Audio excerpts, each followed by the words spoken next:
नदी के द्वीप सच्चिदानंद हीरानंद वात्स्यायन अज्ञे। हम नदी के द्वीप हैं। हम नहीं कहते कि हमको छोड़कर स्रोत स्विनी बह जाए। वह हमें आकार देती है।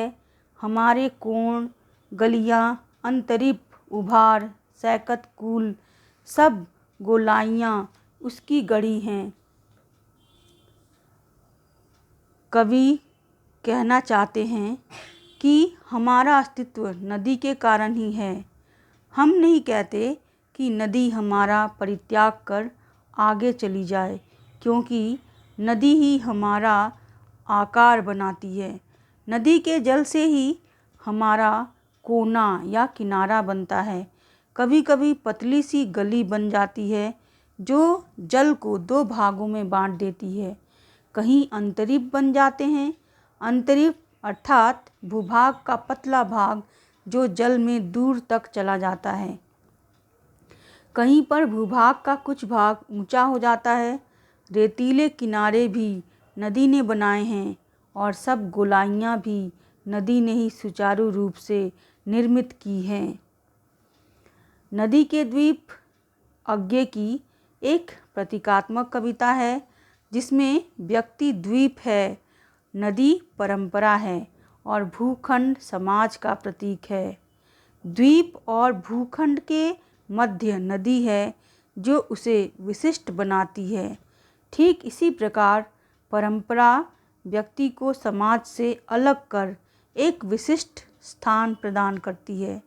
व्यक्ति का आकार परंपराओं द्वारा निर्मित होता है। माँ है वह, इसी से हम बने हैं, किंतु हम हैं द्वीप, हम धारा नहीं हैं।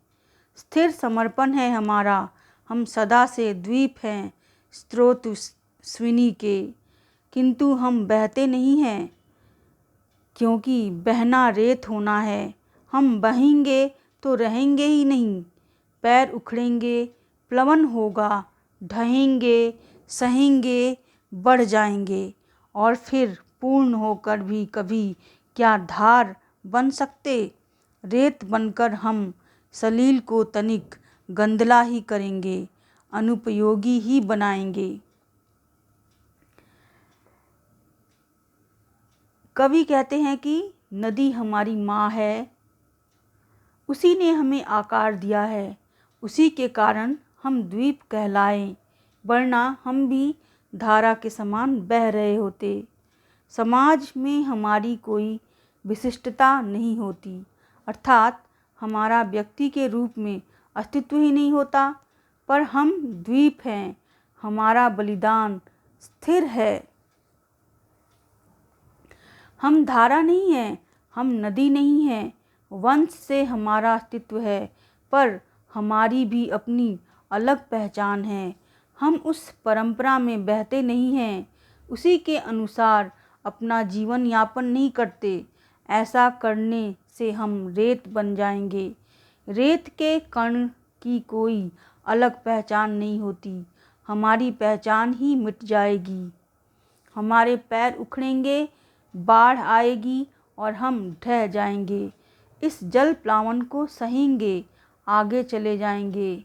ऐसी स्थिति में हम भले ही पूर्ण हों पर धार नहीं बनेंगे, क्योंकि हमारा अपने वंश के प्रति कोई योगदान ही नहीं रहेगा। नदी के पानी में रेत के रूप में मिलकर हम उसे गंदला ही करेंगे। कवि कहना चाहते हैं कि यहाँ द्वीप व्यक्ति विशेष है, नदी वंश परंपरा है। वंश परंपरा से मनुष्य को पहचान मिलती है, वहीं से संस्कार मिलते हैं, पर उसके अपने कार्य ही उसकी निज की पहचान है। अनेक वंश आए और रेत बनकर चले गए, पर द्वीप बनकर अपना नाम बिरला ही करता है। द्वीप हैं हम, यह नहीं है साप, यह अपनी नियति है। हम नदी के पुत्र हैं, बैठे नदी की क्रोड़ में। वह बृहत भूखंड से हमको मिलाती है और वह भूखंड अपना पितर है। हम द्वीप हैं, इसका अर्थ यह नहीं कि यह हमारे लिए अभिशाप है, पर किसी भी नदी का द्वीप होना हमारा भाग्य है। नदी के पुत्र हैं और उसी की गोद में बैठे हुए हैं, अर्थात हम जिस वंश परंपरा से जुड़े हुए हैं उसका हमें पूर्ण सहारा है। उसी से हम समाज से जुड़ते हैं।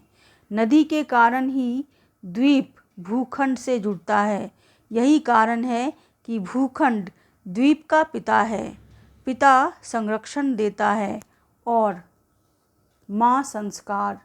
कवि नदी को बहते चलने की प्रेरणा दे रहे हैं। अनेक वंश परंपराओं में ही रहकर वंश परंपराओं से समाज बनता है। व्यक्ति अपने भाग्य के अनुसार जिस वंश में जन्म लेता है उसकी सुरक्षा का दायित्व उसी का है। वहीं से उसे संस्कार मिलते हैं।